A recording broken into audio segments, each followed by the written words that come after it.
You think wins in a fight, you or Prime Floyd? Me? No questions? Why would you think that I would say Floyd? That there's not another guy in the world that can beat you right now. That's Mayweather level. Head to head at their welterweight primes, Bud versus Floyd. I feel like a lot of us might actually be picking Bud right now. But what he achieved, I cannot put him above Mayweather or Pacquiao because he got these opportunities so late. This is the problem with Bud's career, right? It bloomed kind of late. Bud's been the best man for 12 years, but no one gave him credit because he didn't go tell you he was the best man. He didn't market that. He just went out and fought and beat people and knocked people out. So he had to move up and take the bigger. Terence Crawford asserted his ability to defeat Floyd Mayweather with assurance. Crawford stressed that history will remember him for accepting every challenge and declared that he would defeat Mayweather even in his prime. He emphasized that since he has always battled whoever stood up, no one can accuse him of avoiding opponents. Crawford implied that if the bout were ever made possible, he would not steer clear of Mayweather either. Started going like this, and then that's when Floyd started taking over. What do you want your legacy to be like when your career's all said and done? What do you want people to remember you for? Oh man, everybody's asking me the question. I always be like, man, it's whatever it's their opinion. Everybody gonna have a different opinion of Terence Crawford, but one thing they can't say is that I ducked anyone. I fought everyone that was available to fight. Dan Raphael argues that Terence Crawford has reached a stage in his career where fighting again isn't necessary to cement his legacy. Crawford has already cleaned out divisions, unified titles, and dominated top-tier opponents without showing vulnerability. According to Raphael, once a fighter reaches this level, the focus shifts from proving greatness to preserving it and enjoying long-overdue recognition. He emphasizes that Crawford's resume has exceeded all expectations, and taking additional fights now wouldn't significantly enhance his historical standing. Instead, his recent performances, marked by dominance and skill, are more than enough to solidify his status among boxing's all-time greats. Raphael suggests that Crawford's legacy is already secure, and continuing to chase new challenges may not be worth the risk when his place in boxing history is already undeniable. Crawford, in his view, has nothing left to prove. What does a Terence Crawford do now? Like, what's the next thing that he does? Because you look around and go, is the only way that he really gets that, maybe that ultimate chance if he goes up again? And do you say, what do you do? I don't quite. Yeah, I mean, he was asked those questions at the press conference. He made two things clear. One, he's not going back to 154, and I say that because some people suggested about possibly pursuing a fight with Ennis, who has his debut in the weight class coming up. Yeah. That's probably unlikely. He's not going to go back down in weight. And I mean, no disrespect to Ennis, but Ennis is a guy that's known within the diehards of boxing. He's not in any way known beyond the boundaries of the hardcore boxing fan. So yeah. I don't know if that makes sense for a lot of different reasons for him. Not to say I wouldn't, as a boxing fan, enjoy watching the fight. So, But I don't think he's going back to 154. He was asked about like a Benavides at 175, and he acknowledged like that guy's really big. I mean, that's maybe a bridge too far. He already went up to two weight classes to fight Canelo at 68. So it feels to me like he can either stay at 168 and defend this championship and look to the same types of names that were being thrown around as the types of guys that would have been in the mix for Canelo had he won the fight. And he's going to have mandatories. Obviously, that's the first thing they'll have to look at. I mean, I don't know if he's not going to necessarily keep the belts if he's forced into a mandatory. He doesn't need the belts at this point, but there might be something appealing to him. For example, and Billy had a great fight on the undercard, although he's been ordered to fight a rematch in that fight. Mm-hmm. That was, tight, like fight of the year against Lester Martinez, candidate for fight. Fooled. Terence Crawford's emphatic dismantling of Canelo Alvarez has sparked intense debate within boxing circles. Many fans and analysts quickly began comparing his performance to Floyd Mayweather's win over a younger, less experienced Canelo. While Mayweather defeated Canelo when the Mexican star was still developing, Crawford dominated a more seasoned version, leading some to argue that his victory was more impressive. However, analyst Luke Thomas urges caution with such comparisons. He points out that Mayweather became a superstar much earlier in his career, consistently facing elite opponents from a young age. In contrast, Crawford's rise was delayed due to poor promotion and lack of mainstream recognition, meaning his defining moments have arrived later in his career. As Thomas argues, even if Crawford's win over Canelo was more dominant in execution, it doesn't automatically place him above Mayweather historically. Timing, career arcs, and overall body of work remain crucial in these kinds of all-time comparisons.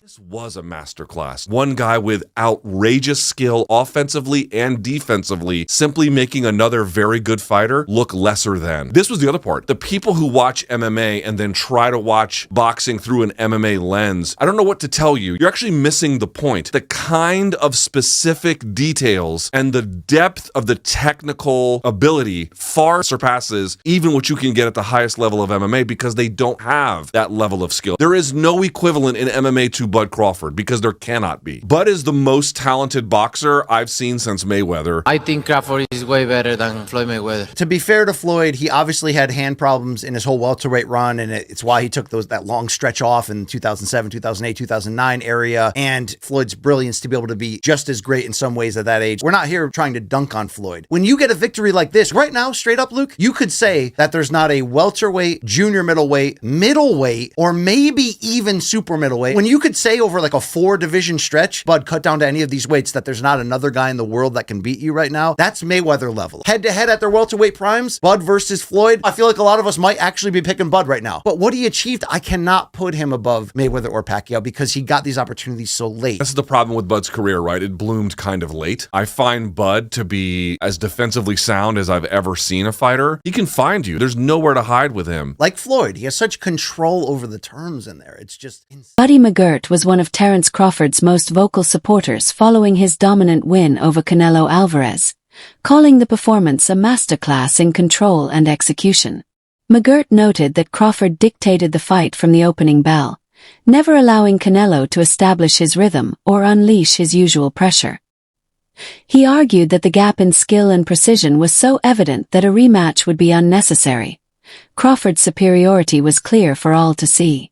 More importantly, McGirt believes this victory marks the defining moment of Crawford's career.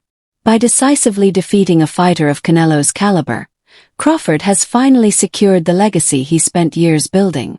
This signature win elevates him beyond debate, validating his greatness in the eyes of both fans and boxing historians. For McGirt, there's nothing more Crawford needs to prove. His emphatic dismantling of Canelo has etched his name permanently among boxing's. Yes. Like, what fight were they watching? Right. I mean, it's. I don't know, man. I don't know what some of these guys be doing in this game, man. Some people, in situations like that, they should ask them, listen, just turn in your license, bro. Because there's no way in hell the fight was that close.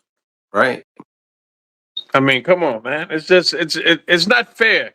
It's not fair. You get a guy like Terence got here and dominate from beginning to end, and then you find out he needed the last 2 rounds to win. That's scary, man.